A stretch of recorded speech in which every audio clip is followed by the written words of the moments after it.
Today, many of the gains we had in the past have been eroded.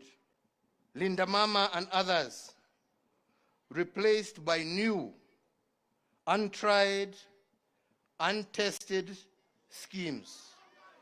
Kila mtoto, uwe umezaliwa kwa nyumba ya matope, uwe umezaliwa kwa nyumba ya dhahabu, kila mtu ako na nafasi ya kuongoza taifa hili letu la Kenya.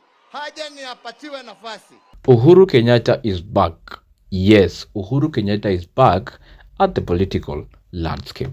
And he's not holding back. In his dramatic return at the Jubilee recent held NDC meeting, the former president lodged a blistering critique on President Ruto's administration, declaring that his legacy, what he left behind, has been undone.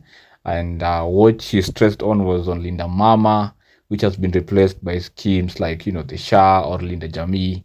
That hasn't been of big help for the public, and, it's being replaced by things that have been untested. And he said this is a way of, Kenya Kwanza hoodwinking Kenyan citizens with some kind of rhetoric development. He also reminded Kenyans that he had actually warned them about Ruto, but, he wasn't listened to. But anyway, before we even begin, I want you to take 3 seconds of this video to hit on that subscribe button and also hit on that notification bar so that anytime we do a video, you're able to be notified. Jubilee Party had gone for almost 3 years without holding an NDC party. But luckily this year, I don't know how they managed it, because, initially they had political wrangles on some people, some members of parliament who had been bought by Ruto, trying to, buy or interchange the leadership of the party. But this year, Uhuru made a very significant appearance at the NDC party, showing that, he's still in charge of the party.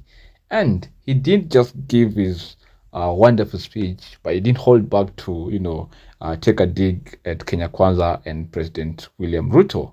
This was his reappearance after such a long time. And, he came back with fire because he accused Ruto's government of undoing all the good things that were built under his leadership, when he was the president. He went on to single out, especially the Linda Mama maternal health program, now replaced under Ruto's administration by Shah, or as well you can call it Linda Jamii, citing that the new program is untested and saying many Kenyans are still complaining of delays and lack of service. And from the testament of many people, you've heard about people saying that, yes, the Linda Jamii is not working or Shah is not working, but there are those who have been, it has been working for them.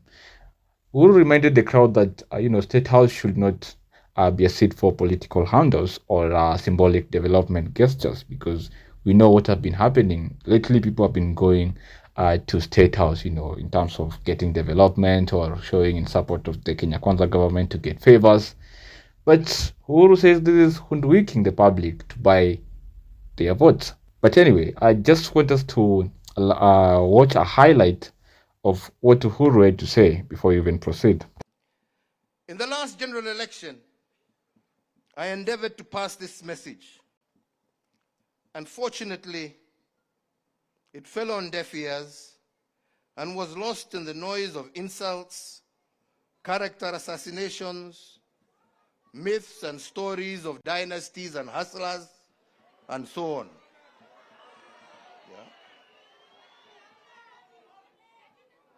Today, many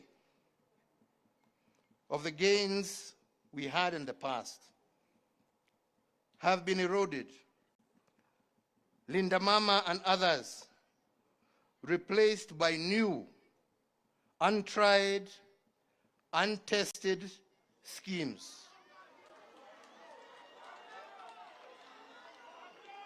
And while we wait for these experiments to work, Kenyans suffer and our progress is retarded. As we continue to dwell in rhetoric rather than in progress, we repeat the mistakes of the past. Indeed, today, Some of the truths we spoke of yesterday have become the reality check of today, while some of the myths and falsehoods have become the nightmare that many are living. Mambo hii ya kusema ati chama hii ni ya upande hii, chama ni ya upande hii, chama ni ya upande hii. La, wacha tuwe na national parties ambazo zinaunganishwa kwa sababu ya sera, lakini sio kwa sababu ya pahali ambapo zimetoka. Hakuna sababu ya nyinyi kama wana Jubilee kuchagua mtu kutoka kila kona yeyote ya Kenya. Haja ni nyinyi mjue ya kwamba huyo mmechagua ni mtu ambaye atajitolea kutendea Wakenya wote pahali popote walipo kwa haki, bila kupora na bila kutenga mtu yeyote. That is the only thing that is important. Sio mtu ametoka wapi ama umezaliwa wapi. Na ndipo nilikuwa nawaambia hii story, watu walikuwa wanazungusha sijui hasla, sijui huyu ni mtoto wa single mother, si huyu ni mtoto wa dynasty. Mimi najua watoto wangapi wa single mother ambao wamesoma vizuri sana na wameendea. Lakini kusema ati wewe sababu wewe umezaliwa na single mother, hiyo ndio qualification yako ya kuchaguliwa. Hapana, njoo uambie Wakenya ni nini utawafanyia. Pahali popote umezaliwa, haja ni nini unawafanyia. Anyway, hapana.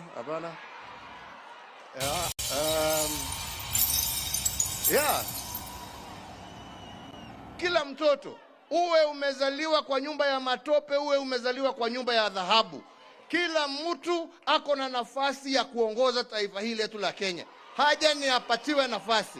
Na tunataka sisi iwe chama chetu cha Jubilee ndicho chitapatia Wakenya wote bila kubagua nafasi ya uongozi katika taifa letu la Kenya. Na hiyo ndio lengo letu. Na hiyo ndio nimesema, na nitahakikisha mimi nimesimamia hiyo process mpaka mwisho. Na ndio zile shida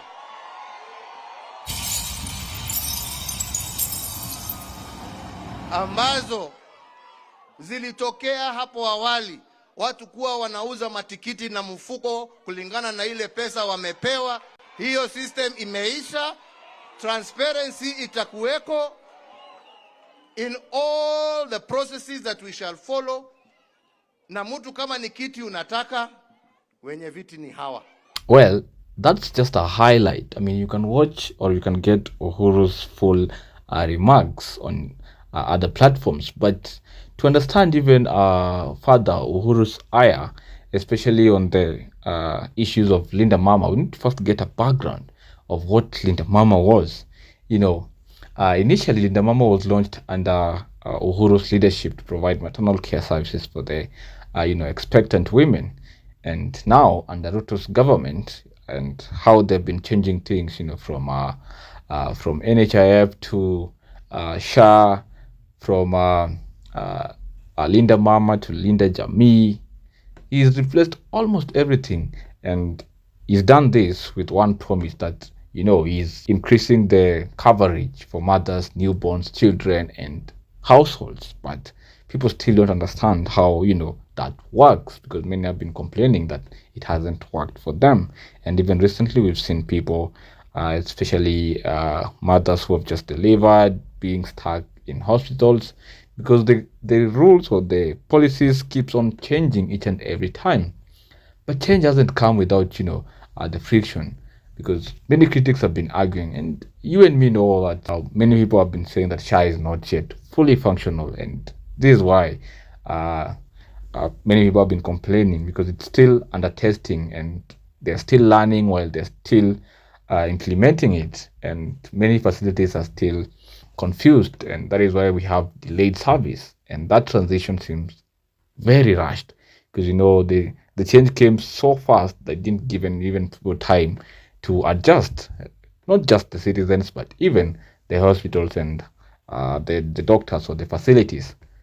So Kenya Kwanza officials defend the change, calling it that it's an upgrade, because you remember we said that Linda Mama was just covering for the expectant mothers. But now, for the Linda Jamii, they're saying it's coming with even a wider beneficiary group, including spouses and children, which is quite interesting.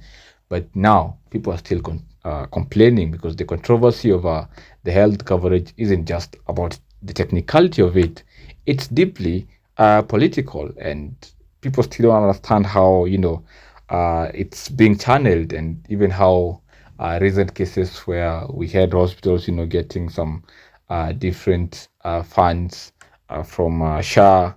So let us not even dive deep into that, but millions of Kenya are still complaining and accusing the government of failure to deliberate on its mismanagement. So it hasn't been working of late, but many praised, especially the First Lady then, Margaret Kenyatta, for actually introducing the Linda Mama, because it was deliberate and it was working.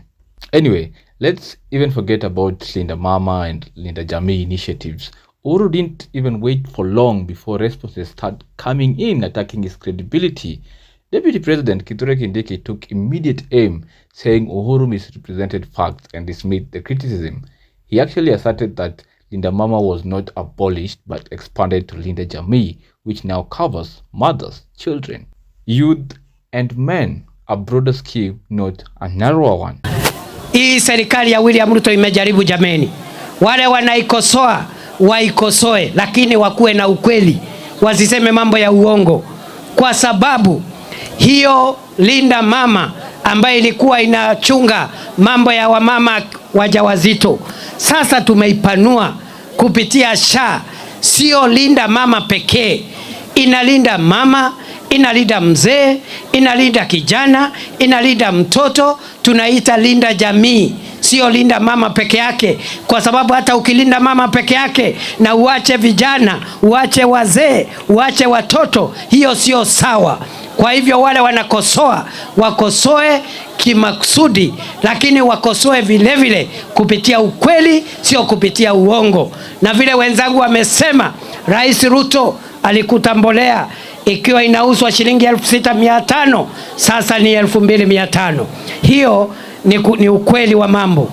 Vile vile Rais Ruto alikuta shilingi ya Kenya haina nguvu. Dola moja ilikuwa inagharimu shilingi 165, ameiteremusha. Shilingi ya Kenya iko na nguvu. Sasa dola moja ya Kenya ni shilingi 128. Na ndio tunasema, kwa sababu Rais Ruto anaendelea kukuza uchumi, kuimarisha uchumi, kuimarisha afya, kuongeza stima, kujenga barabara za lami, kujenga masoko, kujenga daraja, kujenga manyumba. Tunasema yeye ni rais wa 2 term. Ni 2 term, si 2 term. Ni 2 term, si 2 term. Other voices from the administration went further, accusing Uhuru of incitement and stepping into partisan politics. He is constitutionally expected to stay above. Since Geoffrey Ruku said Uhuru's comments crossed the line from statesmanship into political opposition. And, the tension is still palpable. The former president's bold return and the government's pushback have set the stage for intense political drama. I mean, let's just hear from the voices of the pro-government leaders. Kuwa mustaarabu kama Mheshimiwa Moi ama Mheshimiwa Kibaki. Anapatia nafasi marais wale wengine kuongoza bila kuchochea. Na tukakupatia uongozi ya miaka 10. Na tukasimama na wewe. Lakini 2 term yako ilikuwa mbaya. Na sijui mwenye ulikuwa unaongelea watu walikuwa sijui hawakuwa najua wewe ndio ulikuwa rais ama wanafikiria. Mimi nataka nikwambie Uhuru Kenyatta, wewe relax. Wacha uongozi, waachia huyu ndugu yako aongoze. Ile kitu ninajua inakusumbua kichwa sana, ni kama ndoto. Ukiona ile vitu William Ruto anafanya ni ile vitu ilikuwa kwa manifesto yenu zamani. Ile mlikuwa mmeanza naye 2030. Lakini wewe ulikuwa muoga. Uliogopa maneno ya housing, uliogopa hii maneno yote, kubadilisha maneno ya masomo nini. Sasa inakusumbua kichwa, unaona mwingine anafanya. So nilikuwa nataka niambie wewe Uhuru, wewe relax, tutaki tena tulimana na wewe. Tulikulima, hatu kushinda kura na ukaenda nyumbani kwa mzee. Hauwezi pata uongozi mwingine tena na uwezi ukaongoza kwa kona nyingine, ushamaliza. Sasa wewe tulia. Acha uone maneno vile inaendeshwa. Unajua wewe ni mtu ya vita. Unajua ile wakati mwingine ulikuwa unataka kuunganisha wa Kenya. Unajua ile vitu ulifanya Rift Valley. Ni ile tu tulinyamaza tukasema hata sisi tumekuwa wazee, wewe tulia. Sasa hii maneno unataka tena kurudi kwa siasa, my friend, hauna nafasi na hakuna nafasi ya hii Kenya watu kugongana tena. We have not told Kenyans you are the problem. Tulikuwa tunajaribu kulipa madeni ambayo wewe ulikopa na ingine ulikopa na ukaingiza kwa miradi yako. Umekuwa na wakati wako, umkubalie Mheshimiwa William Ruto afanye kazi, na nakuombea upate afya, uone ile mabadiliko itafanyika katika Kenya chini ya serikali ya Mheshimiwa William Ruto. Na ikiwa ataendelea kuandamine the deputy president, the president William Ruto, some of us will deal with him, will handle him, because we know his time is over. He should respect President William Ruto. Tunataka kuambia rais aliyestaafu, you should be a gentleman. Saa hii ungekuwa unazunguka huko Ethiopia, unazunguka huko Somalia kutafuta amani, unazunguka South Sudan kutafuta amani. Saa hii ungekuwa Kongo kutafuta amani. Wacha kusumbua nchi. But we all know that this moment isn't just about criticism, it's about direction. Of late, Jubilee has been flexing its political muscles again, and Uhuru's return signals that he may assert influence in the party. And actually, the big catch here is that there are rumors that Jubilee may back Fred Matiang'I comes 2027. They want to have him as their presidential candidate. You know, pairing of a respected security technocrat who has come out now as a very strong candidate. And you know, Kenyans started calling for Matiang'I even before he came back to Kenya and left his UN job. And he has been going around garnering a lot of support. And now him having to vie with Jubilee then could, you know, give him a lot of support. And now the backup from Uhuru could even make it better. For Ruto and Kenya Kwanza, this is a dangerous territory. Uhuru's word carries weight and evoke nostalgia. And that is why you've just heard how, you know, Ruto's guards have been shouting and have been coming out so strongly to oppose Uhuru's comeback. You know, if Uhuru continues to galvanize the discontent over the health schemes and broken promises, the opposition may find a way. And this is where they want to target of the schemes that they've come up with and the projects that are not working. They want to find a bridge where they can buy now the people's support. But whether the opposition is ready to move on, we're just here to see. Because we know DCP and Wiper have still been not on one page, and Matiang'I wants to lead, Gachagua wants to lead, and Kalonzo still wants to lead. They are yet to agree who is going to be their flag bearer. But as it stands, Matiang'I holds, you know, big support from people. And that's why the support of Uhuru is really sending shockwaves to Kenya Kwanza. Uhuru Kenyatta's reemergence was never going to be quiet. His sharp critique at the Jubilee NDC exposed the vulnerabilities in the Ruto administration and renewed debate over leadership, legacy, and direction. Whether his return in Jubilee will bring more power to Jubilee party or merely drain political capital, especially to the opposition, we are yet to see. But this is going to be a very big game changer. Kenyans, now it is no time to passively watch. We need to demand clarity, accountability, and real service. And we know many Gen Zs have been going out, you know, with the same critique to what Uhuru has been saying, and we've become little DCIs, be it on X or TikTok, and we've been doing much to ensure that we keep this government in balances and checks. But I want you to tell me, what do you think? Uhuru's comeback and even the idea of him supporting Matiang'I, is it going to bring a big, you know, shock, especially to Kenya Kwanza, or Ruto is going to have a very simple two-term? But anyway, that's bringing it to the end of this video. I mean, I want you to share with me your thoughts on what you think about this showdown.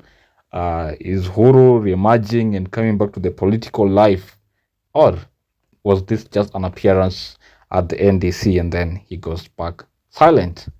Anyway, don't forget to take 3 seconds of this video to just hit on that subscribe button and also hit on that notification bar so that anytime we Kenyans do a video, you are able to be notified. Until next time, adios.